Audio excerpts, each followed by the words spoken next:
ஒரு நாள் நந்த வம்சத்தோட அரசர் தனநந்தரோட அரசவையில் ஒரு அமைச்சர் பதவி காலியாக இருக்குன்னு கேள்விப்பட்ட சாணக்கியன் அந்த பதவிக்கு ஆசைப்பட்டு அரசவைக்கு போகிறான்.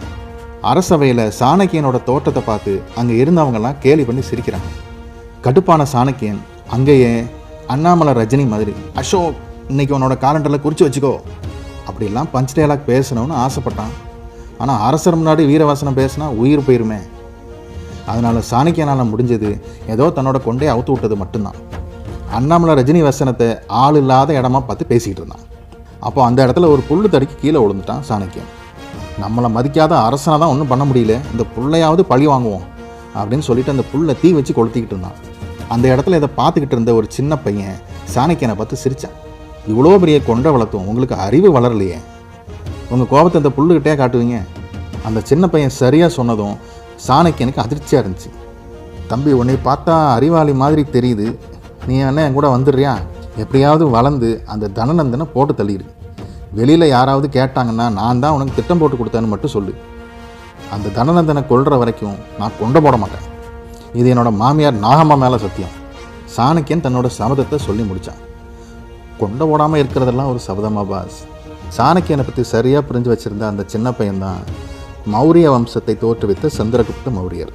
சாணக்கியன் பற்றி இந்த மாதிரி நிறைய கதைகள் இருக்குது. நம்ம கதையை கொஞ்சம் ஓரமாக வச்சுட்டு வரலாற்று சான்றுகள் பற்றி பார்ப்போம். ருத்ரதாமனுடைய ஜுனாகத் கல்வெட்டு. இந்த கல்வெட்டில் சந்திரகுப்தர் மௌரியர் பற்றி சில குறிப்புகள் இருக்குது.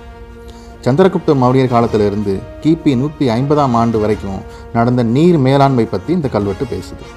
அடுத்ததாக மெகஸ்தனிஸ் எழுதிய இண்டிகா. மெகஸ்தனிஸ் பாடலிபுத்திரத்தில் ஏறத்தாழ 14 ஆண்டுகள் தங்கியிருந்து தன்னோட பயண அனுபவத்தை பற்றி இண்டிகா என்ற பெயரில் ஒரு புத்தகம் எழுதியிருக்காரு. JW மெக்ரெண்டில் என்பவர் 1877ஆம் ஆண்டில் இண்டிகா புத்தகத்தை மறுபதிப்பு செஞ்சு வெளியிட்டார். அந்த இண்டிகா புத்தகத்தில் சந்திரகுப்த மௌரியர் பற்றி நிறைய குறிப்புகள் இருக்குது. அடுத்ததாக சரவணபெலகுலா சமண கல்வெட்டு.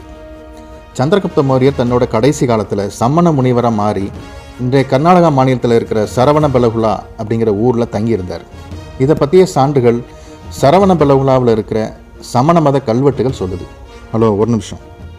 சாணக்கியன் பற்றி பேசிகிட்டு இருந்தோம். சந்திரகுப்த மௌரியர் பற்றி வரலாற்று சான்றுகள் சொன்னீங்க, ஆனால் சாணக்கியன் பற்றி வரலாற்று சான்றுகள் சொல்லவே இல்லையே. இருந்தால் தானேங்க சொல்ல முடியும். என்னங்க சொல்கிறீங்க? அப்போ சாணக்கியன் பற்றி எங்கேயுமே குறிப்புகள் இல்லையா அப்படின்னு கேட்டிங்கன்னா இருக்குது. என்ன சான்றுகள் இருக்குன்னு பார்ப்போம். விசாகதத்தா என்பவர் எழுதின நாடக நூல் முத்திர ராட்சசன். இந்த நாடக நூலில் வர்ற ஒரு கற்பனை கதாபாத்திரம் தான் சாணக்கியன். சாணக்கியன் என்ற ஒருவர் வரலாற்றில் வாழ்ந்ததே கிடையாது.